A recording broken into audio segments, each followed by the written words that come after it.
Hello बच्चों, पिछले video में हमने देखे थे क्वेश्चन नंबर 3 तक के सॉल्यूशंस और कुछ एक्स्ट्रा क्वेश्चंस देखे थे हमने इन्फ्रेंस के लिए। अब हम आगे बढ़ते हैं क्वेश्चन नंबर 4 की तरफ। क्वेश्चन नंबर 4 क्या है? Express 0.999 and infinitely in the form p by q and the author is asking us this, that are you surprised by your answer? With your teacher and classmates discuss why the answer makes any sense. So let's see what's the solution. Here I have already solved the question and क्योंकि 0.999 को हमें represent करना था p by q के form में, तो मैंने suppose किया let x is equals to this. Again एक नंबर रिपीट हो रहा है, इसीलिए हमने 10 का मल्टीप्लाई किया है x में। दोनों इक्वेशंस को सेपरेट किया तो मेरे पास आया 9x इज इक्वल्स टू 9 और x इज इक्वल्स टू 1। अब हम देखते हैं थोड़ा ध्यान से कि हमने शुरू कहाँ से किया था, 0.999 से शुरू किया था और हम पहुँचे कहाँ पर, x इज इक्वल्स टू 1 पर। Isn't it surprising कि 0.99 की वैल्यू 1 कैसे हो सकती है? And so I have already written the answer that yes, the answer is surely surprising to us and justification for the answer. उसमें बोला है क्वेश्चन में कि आपको अपने टीचर के साथ डिस्कस करना है, टीचर क्लासमेट के साथ। तो देखते हैं यहाँ पर कि ये अप्रोच किस तरीके से हमारे पास ऐसा आंसर आया है। So my solution is that as 0.9 bar is approaching towards 1 indefinitely, 9999, अगर हम नंबर लाइन पे इसको प्लॉट करें तो ये 1 की तरफ ही अप्रोच कर रहा है। इसीलिए एक पॉइंट ऐसा आएगा जब 1 और 0.9 के बीच में, 0.9 बार के बीच में कोई डिफरेंस नहीं रहेगा। So I have written the answer here that as 0.9 bar is approaching towards 1 indefinitely, so there is no difference between 0.9 bar and 1 at some point, and that is why we can write 0.9 bar is equals to 1. So this was your solution for question number 4. Now let's move forward. Question number 5 क्या है? What can the maximum number of digits be in the repeating block of digits in the decimal expansion of 1 by 17? मतलब क्या है कि अगर आप 1/17 को solve करते हैं डेसिमल के फॉर्म में, तो उसका जो रिपीटिंग ब्लॉक होगा उसमें मैक्सिमम नंबर ऑफ डिजिट्स कितने होंगे। आगे बोला है perform the division to check your answer.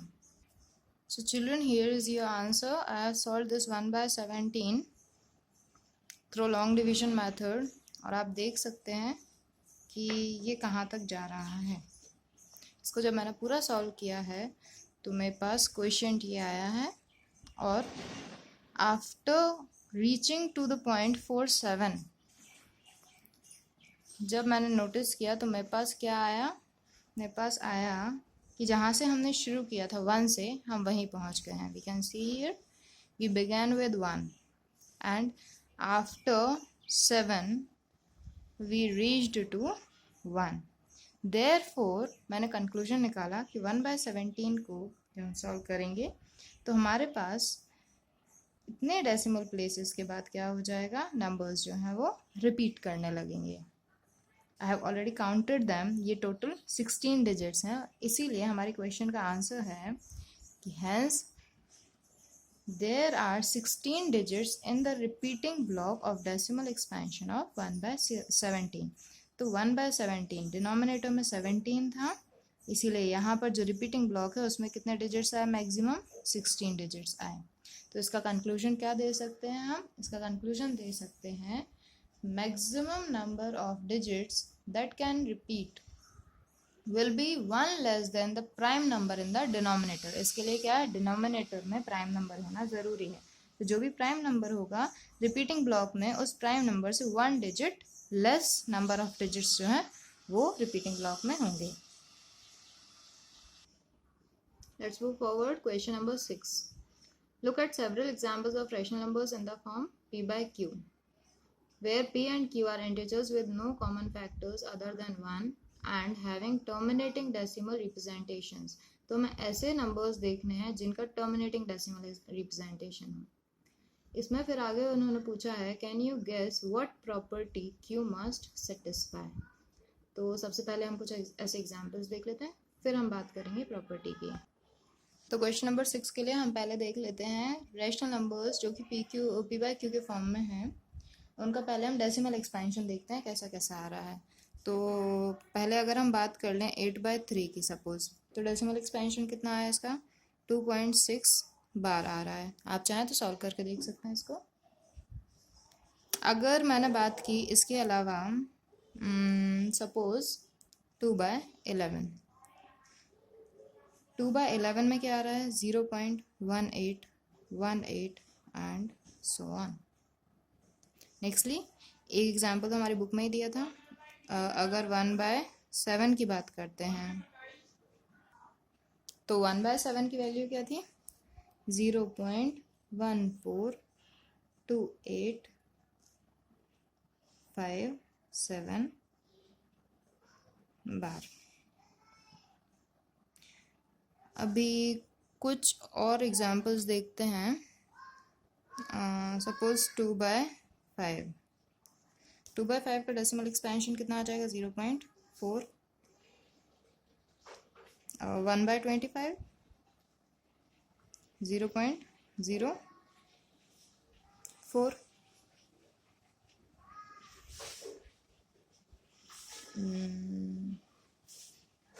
मान लेते हैं 11/4, तो इसका आएगा 2.75।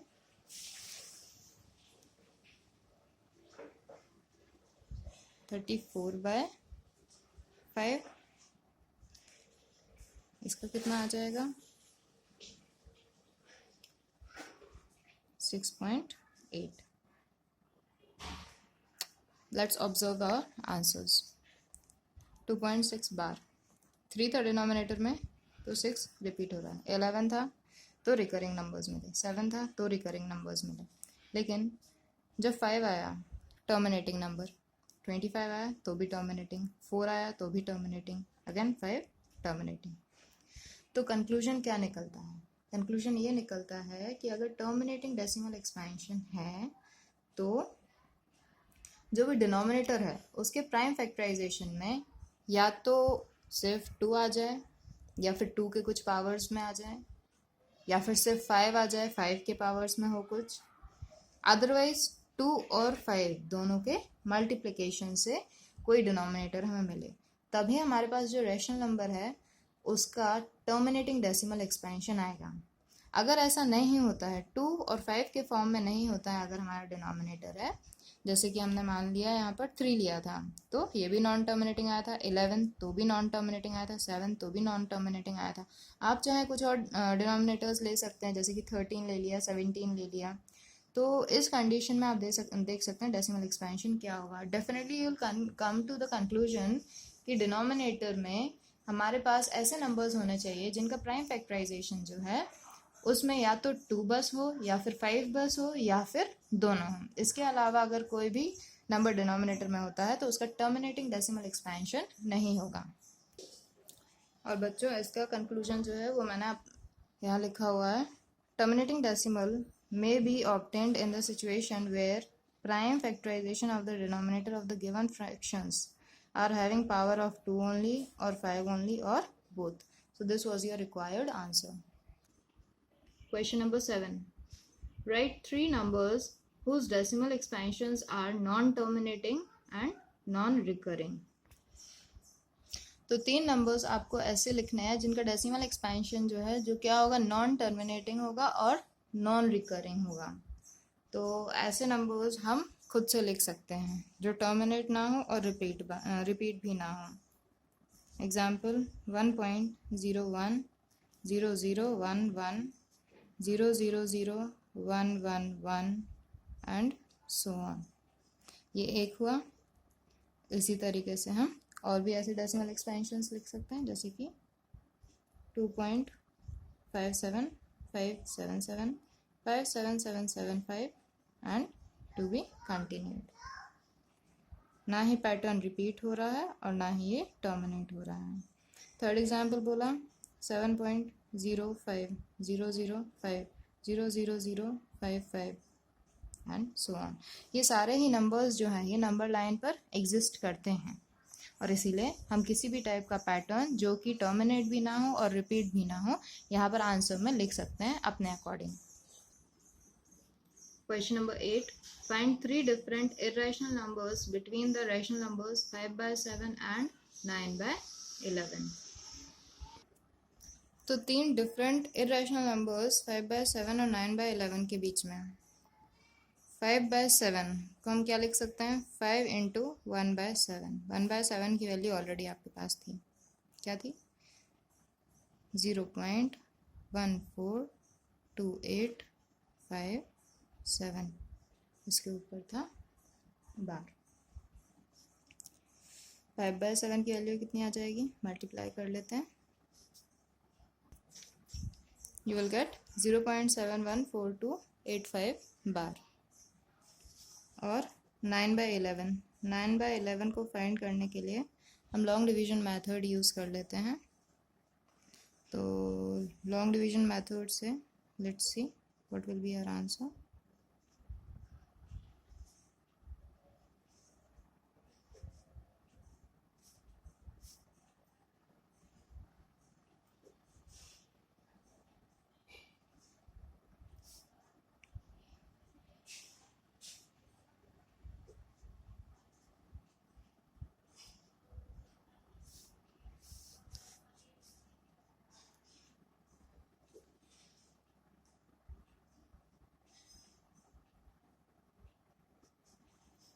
क्या ऑब्जर्व किया हमने ये ऑब्जर्व किया कि इसका डेसिमल एक्सपेंशन जो है वो कैसा है, नॉन टर्मिनेटिंग एंड रिपीटिंग। और रिपीटिंग वैल्यू कितनी है, 0.81 जो है वो क्या हो रहा है, रिपीट हो रहा है। तो ये लॉन्ग डिवीजन से हमारे पास क्या है, इसकी वैल्यू आ गई। अब इनके बीच में हमें 3 इरेशनल नंबर्स फाइंड करने हैं। 3 इरेशनल नंबर्स जो किसके बीच में लाई करें, 0.714285 बार और 0.81 बार के बीच में। ये हम बहुत सारे ऐसे नंबर्स हमारे पास हो जाएंगे, फिर भी हम सैम्पलिंग के लिए आंसर्स लिख सकते हैं यहाँ पर 3 irrational numbers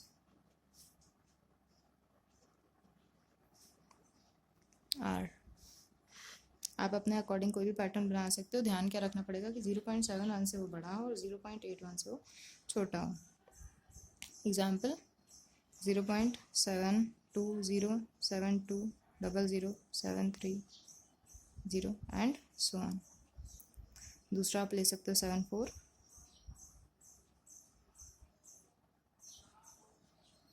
and so on.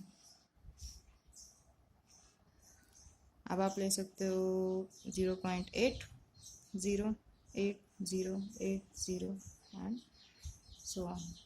तो ये हो गए हमारे 3 इरेशनल नंबर्स जो कि 5/7 और 9/11 के बीच में लाई कर रहे हैं। लास्ट क्वेश्चन इस एक्सरसाइज का, classify the following numbers as rational और irrational.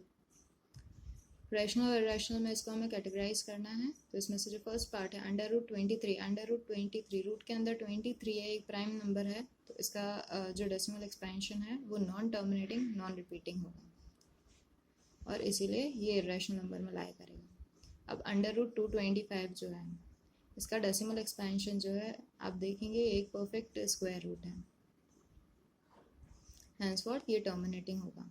Then 0.3796 terminating decimal expansion है, इसलिए रैशनल है।